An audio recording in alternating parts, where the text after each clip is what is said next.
ngày nay nhung set nào kia từ bây giờ nhung nằm ở đây này từ ngọc kiaเป็นระเบียบធ្វើឲ្យអក្សរនេះវាคล้ายទៅជាសំឡេងដែលយើងមិនបាច់ voice over ទេហើយវាត្រូវនឹង pronunciation អង់គ្លេសទៀតកុំឲ្យយើង voice over ទៅខ្លាចវាខុស pronoun អីចឹងណាចង់អ្នកគ្នាត្រូវសរសេរអីអានឹងឲ្យស្រេចមកនៅក្នុងទំព័ររបស់អ្នកទាំងអស់គ្នានឹងតោះមកយើងចូលទៅកាន់ app អ្នកទាំងអស់គ្នាមកកន្លែង app មកហើយអ្នកទាំងអស់គ្នាស្វែងរកចូលកន្លែងយក app ហ្នឹងហើយអ្នកឃើញគេដាក់ថា voice over អ្នកគ្នា voice over zoom អ្នកគ្នាមើលចឹងអ្នកទាំងនេះចុចវាមកអញ្ចឹងនៅពេលដែលយើងចុច voice over ហ្នឹងហើយវាឲ្យយើងមើលថា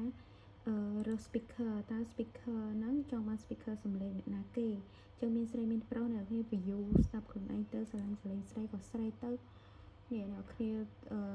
play sample Ideas are the beginning points of all fortunes យ៉ាកន្លែងនោះវាអាចរើស style ដែររើសរបៀប narrative dictation អីមិនក៏មិនទៅអ្នកគ្នាតមកយើងត្រូវការជ្រើសរើសសំឡេង speaker ស្រីប្រុស style ហើយយើងមកយកអក្សរយើងនេះយើងមក copy អ្នកគ្នាខ្ញុំ set នឹងខ្ជិលកាត់ខ្ជិលអីមិនដឹងអីធ្វើតាមតើអើយ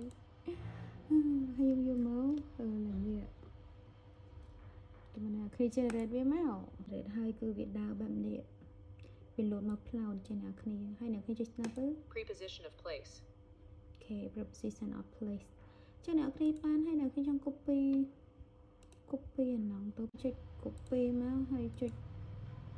control V control C control V ក៏បានដែរខ្ញុំឲ្យវានិយាយពីរដង preposition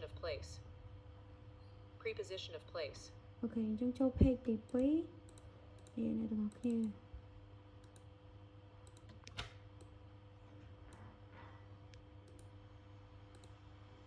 ហើយរកសលេងស្រីប្រុសដូចគ្នាដដែលខ្ញុំខ្ជិលនឹងដាក់ដដែលទៅ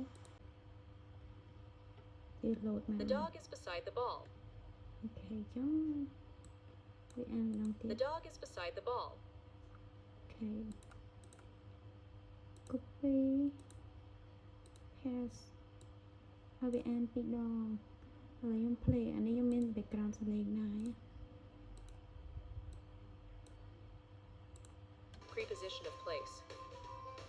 preposition of place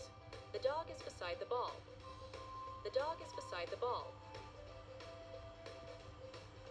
អញ្ចឹងបន្ត slide មកអ្នកទាំងអស់គ្នាធ្វើដូចដដែលឯង